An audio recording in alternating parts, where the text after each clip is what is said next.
अस्सलाम वालेकुम।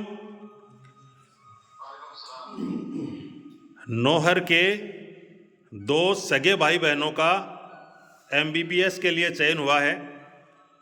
दोनों बच्चों ने सीकर में रहकर अध्ययन करते हुए अपनी प्रतिभा का लोहा मनवाया और नीट में सिलेक्शन हुआ है।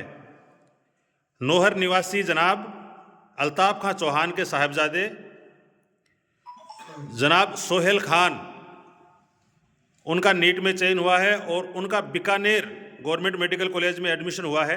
इसके अलावा इनकी प्रतिभावान बेटी तस्लीम बानो, अल्ताफ़ खां चौहान साहब की सुपुत्री, उनका भी सेम ईयर में एक साथ MBBS में चयन हुआ और ये बच्ची भी हैदराबाद से MBBS कर रही है। तो ये अपने आप में काबिल तारीफ बात है। कायम हॉस्टल सीकर की टीम जनाब नूर मोहम्मद खां जी रोल साहब सर, रफ़ीक खां कासली, लाल मोहम्मद जी कोलिया और हम सब लोग इनका सम्मान करने के लिए, इनको मुबारकबाद देने के लिए, इनका एजाज़ करने के लिए यहाँ आए हैं और इन बच्चों के सम्मान में यहाँ के मोहल्लेवासी और यहाँ के लोग भी जुटे हैं। इससे पहले यहाँ की मुस्लिम अमन इंसाफ समिति ने भी दोनों का सम्मान किया था। तो एक एक घर में दो दो डॉक्टर जिस कम्युनिटी के बनने लग जाएं, उस कम्युनिटी के अच्छे दिन आने से कोई रोक नहीं सकता है। हमारे साथ आपका नाम क्या? इकबाल अहमद। मैं सोहेल का चाचा। सोहेल के चाचा जी हैं इकबाल साहब। नियामत खां जी हैं, नियामत अली जी नौहर और मुस्लिम मरुदरा प्रगतिशील समिति से जुड़े हैं। आप हैं रुस्तम हिंद, संस्थापक। रुस्तम हिंद नाम है और संस्थापक हैं मुस्लिम अमन इंसाफ समिति नौहर, जिला हनुमानगढ़ के। लतीफ़ खान, नगर पालिका पार्षद। लतीफ़ खान जी हैं, यहाँ के नगर पालिका पार्षद प्रतिनिधि हैं। और आप हैं? मैं Nadeem Chauhan, LDC education department.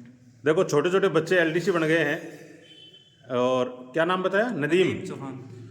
ये वो बच्चा है जिन्होंने सीकर रहकर तैयारी की और MBBS में चयन हुआ। आप बीकानेर से PBM से अपने मेडिकल की डिग्री है वो पूर्ण कर रहे हैं और बहुत बेहतरीन रास्ते पे आगे बढ़ रहे हैं। तो ये पूरी टीम यहाँ मौजूद है। मैं मैनुद्दीन चौहान, सोहेल का ताऊ हूँ, बड़ा ताऊ। मैनुद्दीन जी चौहान हैं, ताऊ जी हैं सोहेल और तस्लीम के। मैं हारून चौपदार। हारून जी चौबदार हैं, विद्युत विभाग में कार्यरत हैं और मदरसा बोर्ड चेयरमैन। विद्युत विभाग में क्या? कॉन्ट्रैक्ट ठेकेदारी। हाँ। MD चौबदार साहब के छोटे भाई चचाजाद भाई हैं। कासम अली जी हैं, लाल मोहम्मद जी हैं, कायम हॉस्टल से रफ़ीक खां जी कासली हैं और मुमताज़। मैं बेहद खुश हूँ व्यक्तिगत हमारे साथ कायम हॉस्टल टीम के और बच्चों को प्रोत्साहन करने के लिए बहुत शानदार कार्य कर रहे हैं जनाब रफ़ीक खां कासली साहब जुड़ चुके हैं। रफ़ीक साहब, एक परिवार से दो बच्चे नीट के लिए चयन होना अपने आप में कितनी बड़ी बात है। किस तरह से आप महसूस करते हैं इन खुशी के लम्हात को? सेंटर में थोड़ा जी। जब कायम गर्ल्स हॉस्टल की शुरुआत हुई थी तो पहले बैच में तस्लीम जो होनहार स्टूडेंट थी, 2022 में इसका सिलेक्शन हुआ। उसके बाद में हर वर्ष 5-7 डॉक्टर्स कायम हॉस्टल से निकलने लगे। अब की बार हम उम्मीद करते हैं कि लगभग 10 बेटियां डॉक्टर बनेगी। और जो शुरुआत में 3-4 बच्चियों ने रिजल्ट दिया था, उसी की बदौलत आज कायम हॉस्टल में 104 बच्चियां रह के लगभग 80 बच्ची नीट की तैयारी कर रही हैं। और बड़ी खुशी की बात है, उसी 2022 में तस्लीम का भाई भी वहीं सीकर में रह के सिलेक्ट हुआ है। तो दोनों भाई और बहन दोनों एक साथ डॉक्टर बन रहे हैं। ये एक मुस्लिम समाज जो कि एजुकेशन में बहुत पिछड़ा हुआ था, अभी पिछले कुछ सालों से ऐसे उदाहरण अपने को एक एक परिवार, एक एक घर में मिल रहे हैं। उनको देखकर बड़ी खुशी होती है और दूसरे बच्चों को प्रेरणा मिलती है। सोहेल भाई, बधाइयाँ बहुत बहुत शुक्रिया। कहाँ से शुरू हुई जर्नी आपकी? जी, मेरी जर्नी तो वैसे देखिए, मैं यहाँ पर लोकल यहाँ इनको स्कूल में बैठने दो। पढ़ता था। तो माँ बाप का यही सपना था कि बेटा बेटी दोनों बड़े होकर कुछ ना कुछ अच्छा करें अपनी ज़िंदगी में, कुछ ना कुछ हासिल करें अपनी ज़िंदगी में। तो बस पापा यही चाहते थे कि डॉक्टर बने बेटा, पापा और मम्मी का तो यही सपना था। बाकी दादा दादी जी और पास के जो भी हमारे चाचा चाची हैं, ताई जी है, उन सब का भी यही चाहना था। तो मैंने यहाँ पर 12वीं तक यहाँ पर पढ़ाई की नौहर में, और फिर 12वीं के बाद मेरे मम्मी पापा ने मुझे सीकर भेजा, गुरु कृपा संस्थान में नीट की तैयारी के लिए। तो मैंने जी सीकर में जी 3 साल तक मैंने गुरु कृपा में तैयारी की, मैंने और मेरी बहन ने, तस्लीम ने।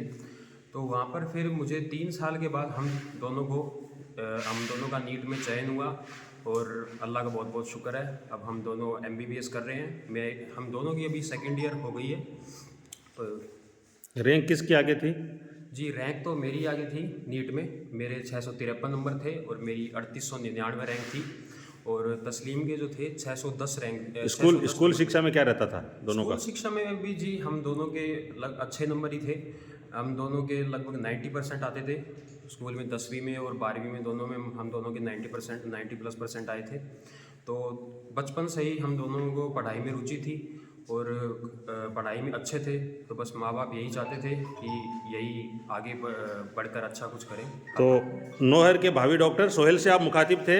तस्लीम हैदराबाद में अपनी MBBS की डिग्री है वो पूर्ण कर रही है। नेक्स्ट टाइम कोशिश करेंगे कि उस बच्ची से भी आपकी मुलाकात हो। तो बच्चे और बच्चियां नौहर के दोनों पढ़ रहे हैं, इसमें हम सब का सामूहिक योगदान है, इनके वालिदैन का, इन बच्चों का बहुत बड़ा योगदान है। तो अगेन आपको बहुत बहुत मुबारकबाद, कॉन्ग्रेचुलेसन। आपकी वालिदा अंदर से सुन रही है, उनको भी बधाई, पूरे परिवार को बधाई। आपके फादर साहब ऑनलाइन सुन रहे हैं। अस्सलाम वालेकुम,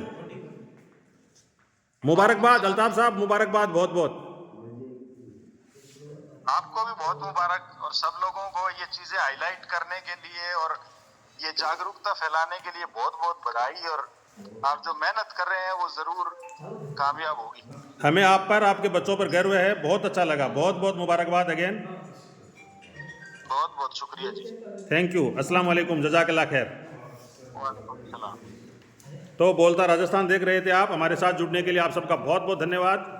तस्लीम बानो और सोहेल खान, नौहर के भावी डॉक्टर, इनसे मुलाकात करने के लिए यहाँ आए थे नौहर में। आप सब हमारे साथ जुड़े, आपका बहुत बहुत धन्यवाद। Thank you very much. Mubarak Ali को दीजिए इजाज़त। जय हिंद।